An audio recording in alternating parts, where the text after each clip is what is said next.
waxaan maqli jiray waagan dhalinyarada ahaa ama aan caruurta ahaa ee aan ku noolaa magaalada Kismaayo adduunya xaalkaaba nin yiraahdo adduunya la dhihi jiray markuu wuxuu la yaabo uu arku dhihi jiray adduunya xaalkaaba waxaan la yaabanahay golaha ammaanka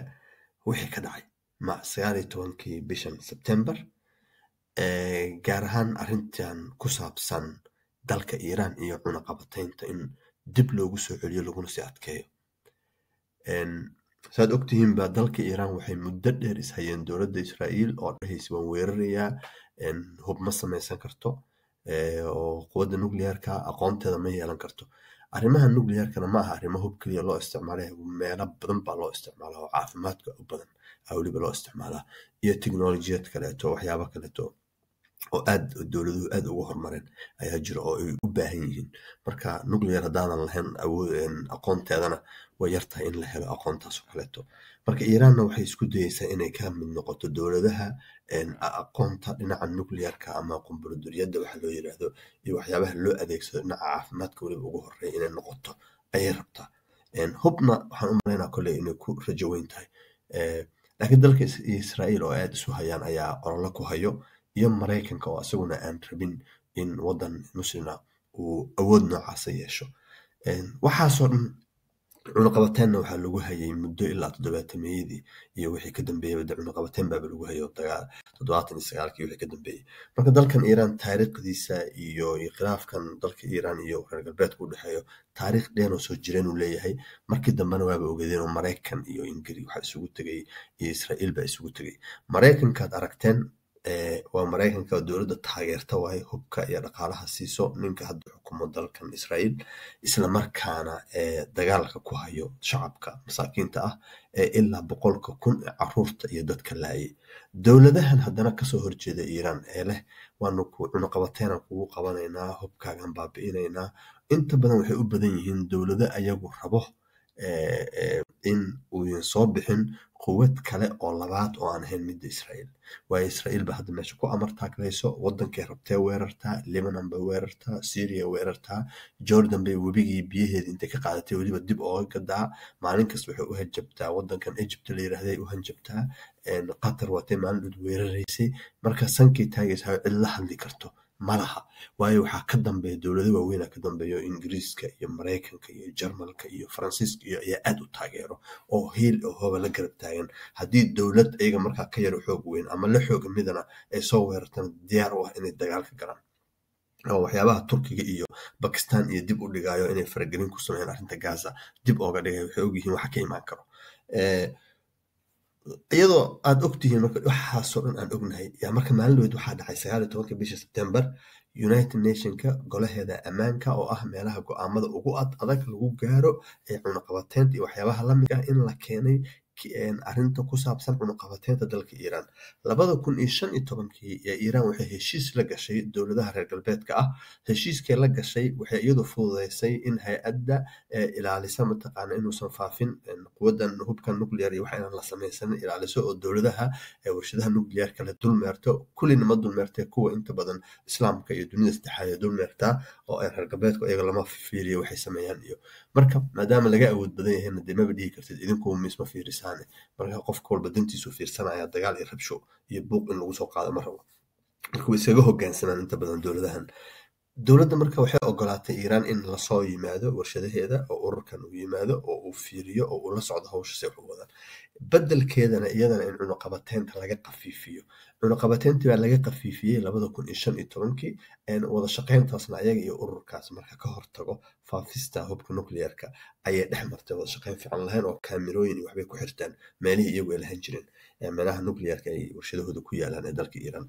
arrimahaasoo marka saa isugu qasan oo wax isku wareersan yaa maalin waxaa la yiri cunaqabateyntii laga qafiifiyay dalka Iiraan 2015kii hal laalo iyo lama laalayo dib baa loo soo celiyo sideedii hal laga dhigo cod baa markii la geliyay cod hadii la geliyay dowladaha Shiinaha iyo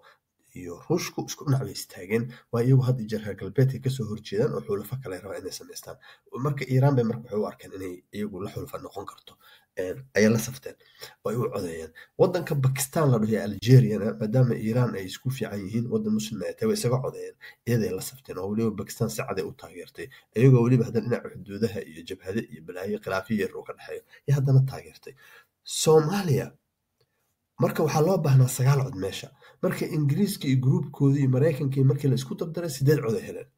kuwan kaleetana waxay heleen 4 cod laba kalena way ka aamuseen 15 meesha fadhiya soomaaliya codkeeda marka soo haray soomaaliya haddii marka ay dhihi lahayd anagu ma codeynayno in cunaqabateyn lagu soo celiyo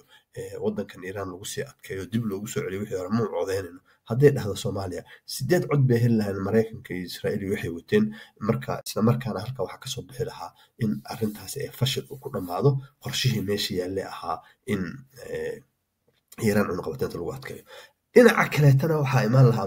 ama laga qaadin dhinaca kaleetana may guulaysan lahayn oo ay rabay in laga qaado waayo waxaan looga qaadi karin cod ku filan ma haystaan haddii laga wada qaadi lahaa laakiin waxaa sii socon lahaa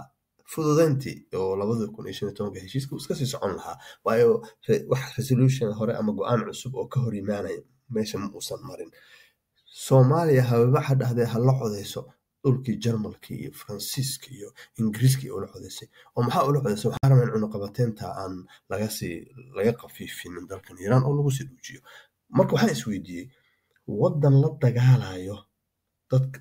wadamada taageerayo in la xasuuqo dadka gaza wadanka keliya ee garab taagan shacabkaas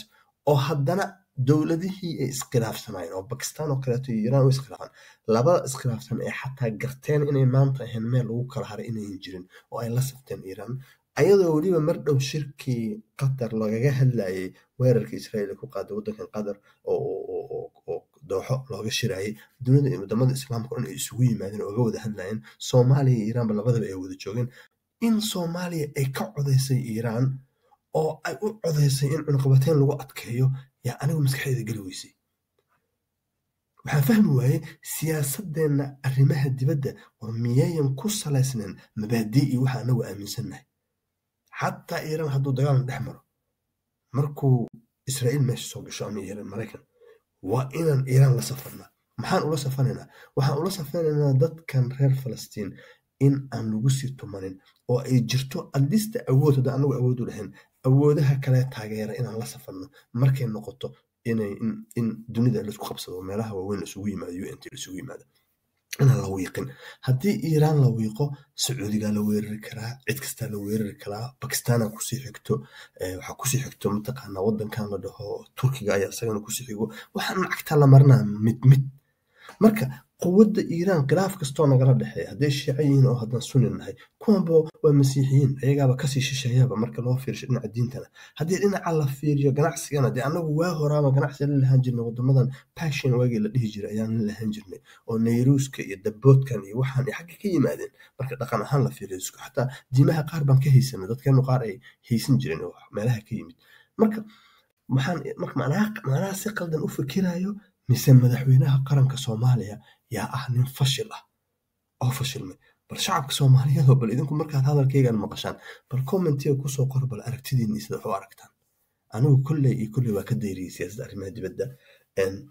waxba horta iguma dhinno marba haddaan halkaa gaarnay fashilkaa lamida weligay ma arkin dowladaha islaamka ee ku jira meeshan midna way ka aamustay way ka baxday afaray ahayd labana way u codeysay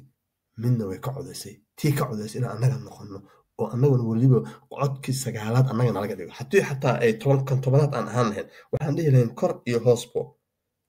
nimankan waa cunaqabateynta waa la saari lahaa marka inaan ka harno ma fiicnin waan dhihi lahayn oo ayaguna waxaan ku dhihi niman yahow waan u jeednaa 9 cod aan la haystaa marka waxba kama qaban karno waxaan iskala codayna inaan qarcinno laakiin waan ogeyn kor hoos cunaqabateyntu in idin marayso ee dulqaata marka waxa aan idinkuna wax idin tarayn annagana waxna tarayn wax noo keen dhibaato noo keenaya nagu qasbina ayaan dhihi lahayn laakiin codkeena lagu gowracay wadanka iiraan shacabka soomaaliyeedna waan ogahay inta anigu dadka aan ka aqaano soomaali aan arkay ama hadleys aan arkay dalka iiraan aad bay ula safnayeen dagaalada markii socdeen iiraan iyo israa'iil dhex marayeen oo kale marka waxaan garan lahay maxaa ka qaldan madaxweynaha qaranka maxaa ka qaldan prime ministerka maxaa ka qaldan baarlamaanka soomaaliya, war maxaa ka qaldan golaha wasiirada, war maxaa ka qaldan